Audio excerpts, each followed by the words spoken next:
अस्सलामुअलैकुम। उम्मीद है मेरी छोटी सी यूट्यूब फैमिली बिल्कुल खैरियत से होगी। अल्हम्दुलिल्लाह मैं भी बिल्कुल ठीक हूँ। जानती हूँ आजकल बहुत कम वीडियोस शेयर कर रही हूँ। आई थिंक मैं आजकल सिर्फ वंस अ वीक आप लोगों के साथ थोड़ी बहुत चिट चैट कर लेती हूँ। यकीन माने जिस दिन भी आप लोगों के साथ वीडियो शेयर करती हूँ बहुत अच्छा लगता है। और जो भी कमेंट आए, चाहे वो एक या दो कमेंट हो, मुझे लगता है कि मेरी मेहनत वसूल हो गई है। वीडियोस क्यों नहीं बना रही, आप लोग जानते हैं चैनल ही सिर्फ कुकिंग से रिलेटेड है। अगर कुकिंग ही नहीं होगी तो मैं क्या शेयर करूं आप लोगों के साथ। बहुत डिस्टर्ब रही और इसके बाद फिर मैंने अपने आप को दूसरे कामों में बिज़ी कर लिया है। मैंने बताया था आप लोगों को मैंने कुकिंग क्लासेस ज्वाइन की हुई हैं, तो बस उसी में बहुत ज़्यादा बिज़ी रहती हूँ। और घर आकर और ज़्यादा गुस्सा आता है जब आप जो कुछ सीख कर आए हों और वो ट्राई भी ना कर पाएँ। फ़िलहाल मैंने आप लोगों के साथ अपनी बेकिंग क्लास की केक्सिकल और cake, I think butter cream cake के जो प्रैक्टिकल्स थे उनकी जो मैंने प्रेप घर में की थी वो आप लोगों के साथ शेयर की थी। और उस पर मुझे बहुत अच्छा रिस्पांस आप लोगों का मिला, मुझे बहुत ज़्यादा खुशी है। Thank you so much. मेरी अब इस मंथ की आई थिंक सिर्फ 3 क्लासेस रहती हैं, तो वो 3 दिन बस बिज़ी रहना है। इसके बाद 2 मंथ्स का दोबारा से न्यू कोर्स स्टार्ट होने वाला है जो कि 20 डेज़ में फ़िनिश किया जाएगा। मतलब 20 डेज़ के अंदर अंदर 4 डेज़ आई थिंक वीक में जाना है और 20 डेज़ में ही हमें 2 मंथ्स का पूरा कोर्स कंप्लीट करवा दिया जाएगा, क्योंकि रमज़ान में कुकिंग क्लासेस नहीं होती हैं। मैं क्लासेस कहाँ लेती हूँ ये भी आप लोगों को बता देती हूँ। मैं वर्ल्ड मेवन फाउंडेशन जा रही हूँ क्लासेस लेने के लिए। और मैं बहुत सालों से जब भी कभी बोर होती हूँ या अपने रूटीन लाइफ से थोड़ा सा मुझे ब्रेक चाहिए होता है, तो मेरा यही रूटीन है कि मैं वहाँ जाऊँ। और बहुत ज़बरदस्त क्लासेस होती हैं। अगर आप लोग भी इंटरेस्टेड हैं, सिर्फ कुकिंग क्लासेस नहीं होती हैं, वहाँ पे बहुत सारी डिफरेंट कोर्सेज़ हैं। आप ब्यूटिशियन का कोर्स कर सकते हैं बाकायदा। वहाँ पे सिंध बोर्ड का जो बोर्ड के थ्रू जो एग्ज़ाम्स होते हैं वो लिए जाते हैं। और इसके अलावा कैलीग्राफी, पेंटिंग्स, क्राफ्ट में आपको जो भी चीज़ें सीखनी हैं बहुत सारे कोर्सेज़ हैं। Dress designing, fashion designing, stitching के बहुत सारे कोर्सेज़ हैं। इसके अलावा कुकिंग के तो बेतहाशा कोर्सेज़ हो रहे होते हैं। और वन डे वर्कशॉप्स भी होती हैं, जिसे सिर्फ आइडिया करना हो कि किस तरह के कोर्सेज़ वहाँ हो रहे हैं, वो वन डे वर्कशॉप्स भी ले सकता है। आई थिंक जो वोकेशनल क्लासेज़ हैं जिनमें पेंटिंग, मेहंदी, ब्यूटिशन का कोई कोर्स जिनमें वन डे क्लासेज़ हैं, वो आई थिंक 70 रुपीज़ उनकी फ़ीस है। और वन डे कुकिंग क्लासेस की 130 या 140 रुपीज़ फ़ीस है। इसके अलावा जो मैं 2 मंथ कोर्सेज़ कर रही हूँ वहाँ पर, तो उसकी 580, मुझे सही याद नहीं है, कुछ इस तरह से 2 मंथ कोर्स की फ़ीस है। बहुत अच्छा इन्वायरमेंट है, बहुत सेफ्टी सिक्योरिटी है। और सबसे बड़ी बात, वहाँ पर शॉप्स जो अवेलेबल हैं वो आपको तकरीबन तमाम चीज़ें बहुत डिस्काउंटेड रेट्स में मिल जाती हैं। आप अंदर इंस्टीट्यूट से जो कुछ भी सीख रहे हैं उसकी जितनी भी आपको सप्लाईज़ रिक्वायर्ड है वो आपको तमाम की तमाम वहाँ करीब शॉप्स में, चाहे आप सेंटर के अंदर से शॉप से परचेज़ करें या फिर उसके बाहर बहुत बड़ी लाइन है जहाँ पे क्राफ्ट की भी आपको सारी सप्लाईज़ मिल जाएंगी, बेकिंग से रिलेटेड आपको सारी सप्लाईज़ मिल जाएंगी। इवन अगर आपने कोई कुकिंग रेसिपी सीखी है, उसमें कोई ऐसा इंग्रेडिएंट यूज़ हुआ है जो आपको लग रहा है कि मैं अगर ये परचेज़ करूँगी तो सिर्फ इसी रेसिपी में मेरा यूज़ होगा, इसके बाद मेरा वो ज़ाया हो जाएगा, तो मैं इतनी बड़ी बॉटल क्यों परचेज़ करूँ या इतना फुल पैक स्पाइस का क्यों परचेज़ करूँ। तो वहाँ पर 10-10 रुपीज़ के साशे बने हुए होते हैं, तो वो आपको मिल सकते हैं। चीज़ लूज़ कटिंग में आपको स्लैब्स में, पीसेस में कट कर मिल जाता है। क्रीम्स मिल जाती हैं, हर चीज़ बहुत अच्छी और बहुत ही सस्ती मिल जाती है कि फ़र्स्ट टाइम अगर आप कोई रेसिपी ट्राई कर रहे हैं तो आप इजीली उसके साथ ट्राई करें। इसके बाद अगर आपके घर वालों को, आप लोगों को वो रेसिपी पसंद आती है तो फिर आप बेशक बड़ी चीज़ें या फुल बॉटल परचेज़ कर सकते हैं। तो ये तमाम चीज़ें बहुत अच्छी हैं। मैं सोच रही थी काफ़ी दिनों से कि आप लोगों के साथ शेयर कर दूँ कि एक्चुअली मैं क्लासेस कहाँ लेने जाती हूँ, तो बस वही आप लोगों के साथ शेयर कर रही थी। और पूरे कराची से वहाँ लेडीज़ आती हैं। वहाँ मोबाइल और कैमरा वगैरह बिल्कुल भी अलाउ नहीं है यूज़ करना, इस वजह से मैं वहाँ की कोई क्लिप आप लोगों के लिए रिकॉर्ड नहीं कर सकती हूँ। हाँ, वहाँ पे पूरा हेल्थ सेंटर मौजूद है। आप जिम, एरोबिक, ज़ूम्बा, ये तमाम क्लासेस भी जो फ़िटनेस रिलेटेड हैं वो भी वहाँ ज्वाइन कर सकते हैं। इसके अलावा सेंटर में रेकी हीलर मौजूद हैं, डाइटिशियन मौजूद हैं, उनसे आप अपॉइंट करके बहुत ही लो प्राइसेस में आपको वो डाइट प्लान्स बनाकर दे सकती हैं, उनसे कंसल्ट कर सकते हैं। तो बहुत कुछ है वहाँ पर। जिन्हें इन चीज़ों में इंटरेस्ट है उन्हें ज़रूर एक बार मेमन फाउंडेशन चक्कर लगाना चाहिए। और अगर आप लोगों को मज़ीद इन्फो चाहिए तो आप उनका फेसबुक पेज भी देख सकते हैं। फेसबुक पेज आई थिंक उनका जो नाम है वो है world Memon foundation community centre trust. आप इस पेज को जाकर चेक करें, वहाँ वो डेली अपनी जो क्लासेस हो रही होती हैं उसके शेड्यूल भी शेयर करते हैं। आज बहुत सारी बातें हो गई हैं वर्ल्ड मेमन फाउंडेशन से रिलेटेड और मैं भूल गई हूँ कि मुझे आप लोगों के साथ थोड़ी बहुत रेसिपी शेयर करनी थी। सुबह नाश्ता बना चुकी थी, हो चुका था, जो आप लोगों के साथ शेयर नहीं किया है। फ़िलहाल अब मैं लंच की प्रिपरेशन कर रही हूँ। कुछ समझ नहीं आ रहा था क्या बनाएं, तो मैंने फिर बेसन की रोटी बना ली है और साथ ही मैंने रात के खाने की तैयारी भी स्टार्ट कर दी थी। 3 टमाटर मैंने ब्लांच करने रखे हुए थे, पानी में बॉईल नहीं आया था, मैंने बस इसका टॉप रिमूव किया था, बैक साइड पे प्लस का साइन बनाकर उसे पानी में बॉईल करने रख दिया था। जो लो फ्लेम आ रहा था उसी पे कुछ देर उसे कुक करने दिया ताकि उसकी जो छिलका है बहुत आसानी से रिमूव हो जाए। इसके बाद मुझे उसे चॉपराइज़ करना था। चॉपर मेरे पास नहीं है, आप लोग जानते हैं। ब्लेंडर में मैं डालना नहीं चाह रही थी क्योंकि मुझे बिल्कुल स्मूथ पेस्ट नहीं बनाना उसका, तो मैंने उसे नाइफ़ से ही बाद में चॉप कर लिया था सॉरी। और मैं अब आप लोगों को पोर्शन के अकॉर्डिंग बेसन की रोटी बनाना बताती हूँ। आप लोग जानते हैं कि बेसन की रोटी में बेसन का प्रोपोर्शन ज़्यादा होता है। अगर आप उसमें आटा ऐड कर रहे हैं तो उसकी क्वांटिटी कम होती है, लेकिन हमें अगर पोर्शन कंट्रोल के अकॉर्डिंग बेसन की रोटी बनानी है तो इसमें हमें कार्ब्स में 2.5 टेबल स्पून अगर आप आटा ले रहे हैं तो वो आपका 1 पोर्शन कार्बोहाइड्रेट है। 2 पोर्शन तक आप ले सकते हैं, तो मैंने 2 पोर्शंस के हिसाब से 4 लोगों का बना रही हूँ। पर पर्सन मैंने 2 पोर्शन कार्बोहाइड्रेट्स के हिसाब से 20 tablespoon whole wheat flour ले लिया है। साथ ही मैंने इसमें जो प्रोटीन के लिए बेसन ऐड किया है, तो 2 टेबल स्पून अगर आप बेसन कंज्यूम कर रहे हैं तो वो आपका 1 पोर्शन प्रोटीन है। इसका मतलब है 5 टेबल स्पून फ्लावर और 2 टेबल स्पून बेसन मिलाकर आप, अगर आप सिर्फ अपने लिए बनाना चाहते हैं तो सिंपल इस रेशो को फॉलो कर अपने लिए भी रोटी बना सकते हैं। फ़िलहाल मैं सबके लिए बना रही थी और इसके साथ मैंने इसके अंदर एक मीडियम प्याज फाइन चॉप कर ऐड की है। मेरे पास 2 छोटे साइज़ की प्याज थी तो मैंने 2 ले ली हैं। इसके अलावा 2 मीडियम साइज़ की हरी मिर्चें चॉप कर ऐड की थी। तकरीबन आधा कप मैंने हरा धनिया ऐड किया है। पुदीना आपको पसंद है तो वो भी ऐड कर सकते हैं। स्पाइसेस में मैंने इसमें 1 teaspoon salt, half teaspoon हल्दी, 1 टीस्पून red chilli powder, 2 teaspoon I think मैंने भुना कुटा धनिया और भुना कुटा ज़ीरा मेरे पास फिनिश हो गया है, वो ऐड नहीं किया। अदरवाइज़ आप भुना कुटा ज़ीरा ऐड कर सकते हैं, चाहें तो थोड़ा सा चाट मसाला ऐड कर दें। और कसूरी मेथी मुझे बहुत ज़्यादा पसंद है, आप फ्रेश मेथी को भी इसके अंदर चॉप कर ऐड कर सकते हैं। तो और सबसे बढ़कर इसके अंदर मैंने 2 से 3 टेबल स्पून आई थिंक दही के ऐड किए थे। इससे रोटी बहुत ही सॉफ्ट बनती है। तमाम चीज़ों को अच्छी तरह से गूंद कर मैंने कुछ देर के लिए उसे रेस्ट दे दिया था। साथ साथ लहसुन की चटनी बना रही थी। मैं हमेशा इस चटनी को मोटर पेस्टल में कूटती हूँ। आज टाइम बचाने के लिए मैंने इसे मशीन में डाल दिया था। बहुत छोटा सा मेरा ये जार है, इसमें ये चॉपराइज़ नहीं हुआ और बिल्कुल ब्लेंड हो गया है। इस तरह के फॉर्म में नहीं चाहिए हमें। अगर आप लोग ये रेसिपी ट्राई करना चाहते हैं तो प्लीज़ या तो आप लोग नाइफ़ की हेल्प से चॉप कर लीजिएगा या फिर ग्रेटर की हेल्प से ग्रेट कर लहसुन इसमें ऐड कर दें। अदरवाइज़ बिल्कुल पेस्ट फॉर्म में इसका वो मज़ा नहीं आता जो चॉप्ड किए हुए गार्लिक का आता है। तो इसमें तकरीबन 20 से 25 गार्लिक के क्लोव्स लेकर चॉप्ड करने हैं। साथ ही अगर मोटर पेस्टल से अगर आप कर रहे हैं तो उसमें गार्लिक डाल दें। थोड़ा सा कुचलने के बाद इसके अंदर 2 tablespoon red chilli powder और 3 टेबल स्पून तलहार मिर्च या देगी मिर्च पाउडर ऐड करके उसे मज़ीद थोड़ा सा कुचल लें ताकि बहुत अच्छा सा मिक्सचर रेडी हो जाए। और लहसुन का इस तरह कूटने से बहुत ही बेहतरीन अरोमा निकलता है। अब मैंने इसकी चटनी बनाने के लिए पैन में 3 टीस्पून ऑयल ऐड किया था और उसमें इस मसाले को बहुत अच्छी तरह से कुक किया।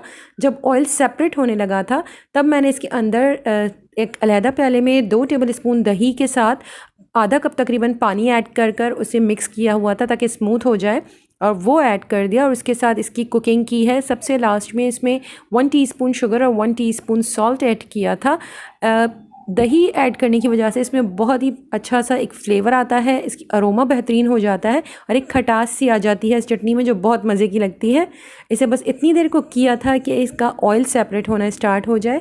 3 टीस्पून ऑयल मैंने इसके अंदर ऐड कर दिया है, इसलिए क्योंकि ये बहुत ज़्यादा क्वांटिटी में तैयार होती है और इसे मैं फ्रिज में रखने वाली हूँ। सारी चटनी मैं आज कंज्यूम नहीं करूँगी, इसलिए बहुत ही थोड़ा सा पोर्शन अगर ऑयल का मेरे हिस्से में आएगा तो आई थिंक वो पोर्शंस में हमें काउंट करने की कोई ऐसा ज़रूरत नहीं है।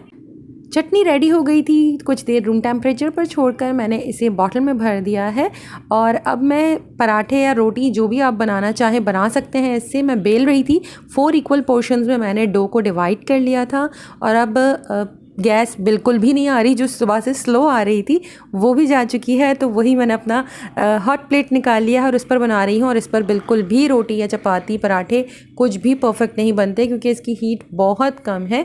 तो कुछ कच्चा पक्का सा जैसा भी था वो बना लिया है और बाकी फैमिली मेम्बर्स के लिए तो मैंने अंदाज़न ऑयल डाला था, लेकिन जब अपने लिए तैयार कर रही थी तो मैंने इसमें बाकायदा चेक कर 1 टीस्पून, और बल्कि मैंने आज आई थिंक फुल 1 टीस्पून नहीं भरा था, थोड़ा सा उसमें स्पेस छोड़ दिया था क्योंकि उस वक्त मैं यही सोच रही थी कि मैंने चटनी में भी ऑयल ऐड किया हुआ है, लेकिन चटनी का ऑयल काउंट करने की ज़रूरत नहीं क्योंकि हम बहुत थोड़ी क्वांटिटी में उसे कंज्यूम करते हैं। मैंने अपने लिए पराठा तैयार कर लिया है। सैलड बिल्कुल नहीं भूलना है क्योंकि इसी से आपका पेट भरेगा। खैर बेसन के पराठे से भी अच्छा खासा पेट भर जाता है, लेकिन फिर भी सैलड मस्ट है। और साथ में मैंने थोड़ा सा 1 टीस्पून के बराबर लहसुन की चटनी ली थी और 2 टेबल स्पून मैंने दही के भी ले लिए थे। तो मेरा कार्ब तकरीबन इसमें 2 पोर्शंस था, 1 पोर्शन प्रोटीन है, साथ में सैलड आप जितना चाहे ले सकते हैं। 1 टीस्पून ऑयल मेरा 1 पोर्शन फ़ैट को कवर कर रहा है, साथ ही 2 टेबल स्पून दही, तकरीबन हाफ़ पोर्शन डेयरी है।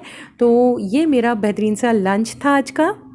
अब डिनर में मैं आज क्या बनाने वाली हूँ, तो मैं तंदूरी तवा कीमा बना रही थी जो मैं लास्ट क्लास में सीख कर आई थी। और मुझे इस तरह की रेसिपीज़ आप लोग जानते हैं कि बहुत पसंद आती हैं, जिसमें मैं सुबह ही मैरिनेशन कर रख देती हूँ और शाम में स्लो फ्लेम के ऊपर कुकिंग हो जाती है। बट इसमें स्लो फ्लेम पे कुकिंग नहीं है।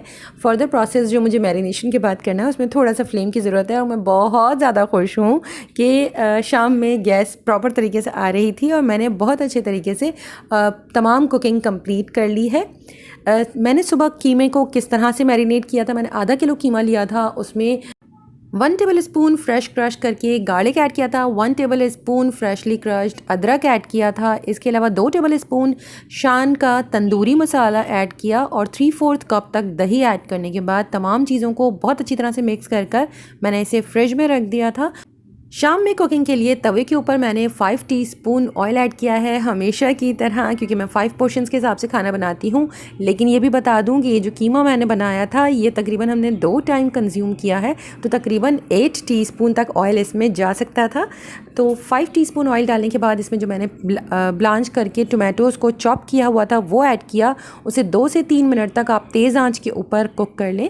इसके बाद इसमें मैंने कीमा ऐड किया है, साथ ही हाफ़ टी स्पून नमक ऐड किया है, हाफ़ टी स्पून ज़ीरा पाउडर ऐड किया है, half teaspoon red chilli powder add किया है, half teaspoon garam masala, half teaspoon chaat masala. ये तमाम चीज़ें ऐड कर आई थिंक मैंने थोड़ी सी इसमें ब्लैक पेपर पाउडर भी ऐड की है।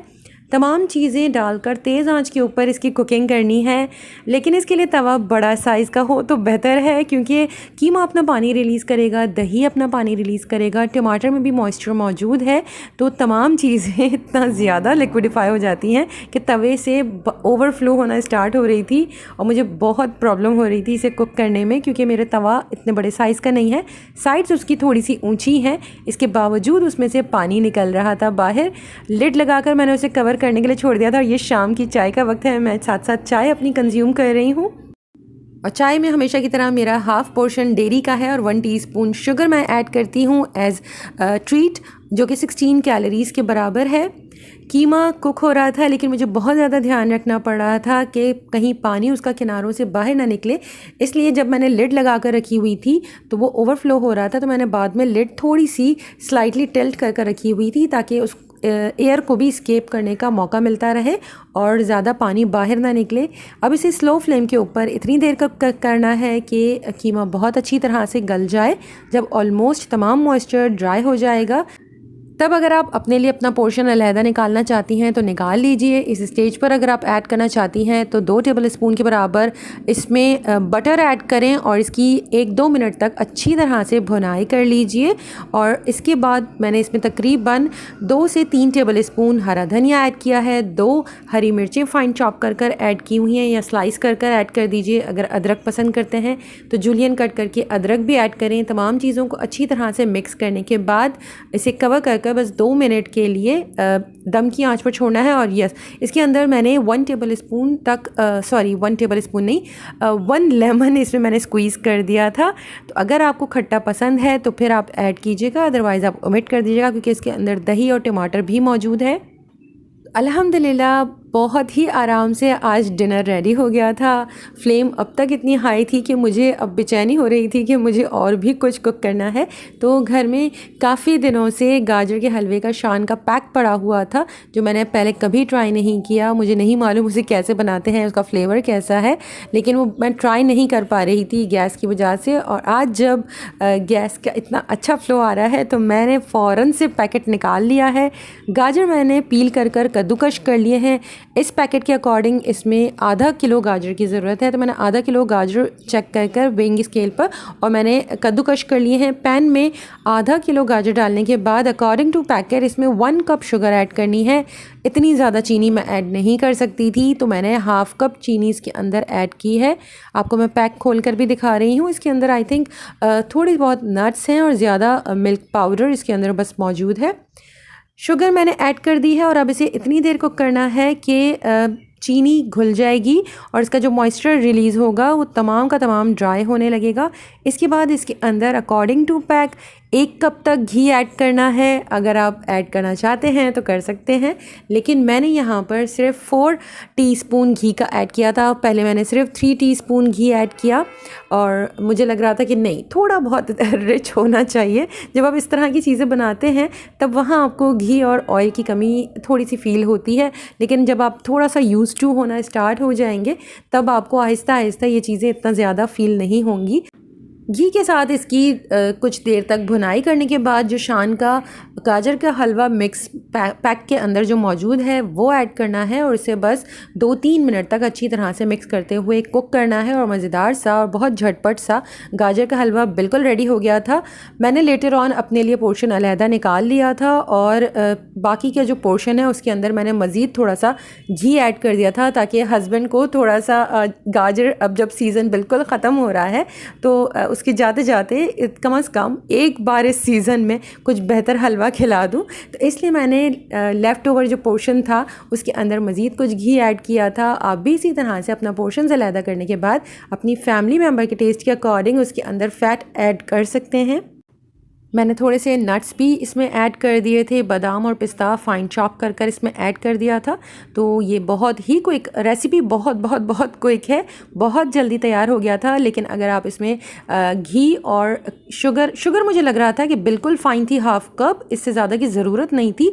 1 कप बहुत ज़्यादा हो जाती, लेकिन मुझे लग रहा था कि घी की कमी फ़िलहाल इसके अंदर अभी थी। मज़ीद घी ऐड करने से ये बहुत मज़े का बन सकता था, लेकिन हम अपने आप को इसी पर खुश कर लेते हैं। तो अब मैं अपनी डिनर की प्लेट रेडी कर रही हूँ, तो आप लोगों को दिखा देती हूँ।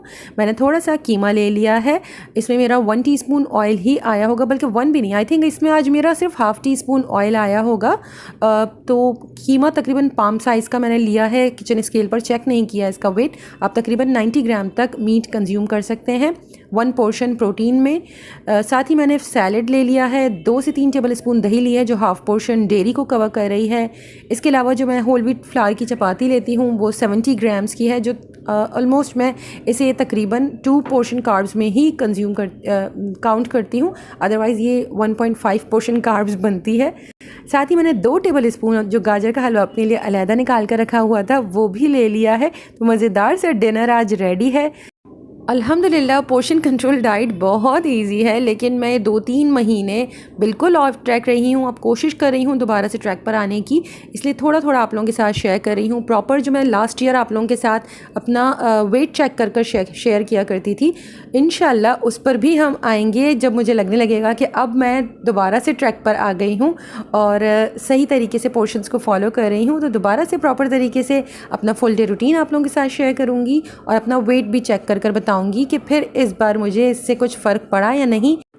और ये है उन केक्स की पिक्स जो कि हमने प्रैक्टिकल में तैयार किए थे और जो टीचर ने अब हमारे साथ पिक्स शेयर की हैं, क्योंकि हमें अलाउड नहीं है, जिसकी मैंने आप लोगों के साथ लास्ट वीडियो में शेयर किया था कि मैंने प्रैक्टिस की थी। ब्लू केक फर्स्ट पोजीशन लेकर आया था और ये हमारे ग्रुप का केक है। प्लीज़ बताइएगा कि आपको कैसा लगा। आज के लिए बस इतना ही। इंशाल्लाह जल्द दूसरी वीडियो के साथ मिलूंगी। अपना बहुत ख्याल रखिएगा, मुझे दुआओं में याद रखिएगा। अल्लाह हाफ़िज़।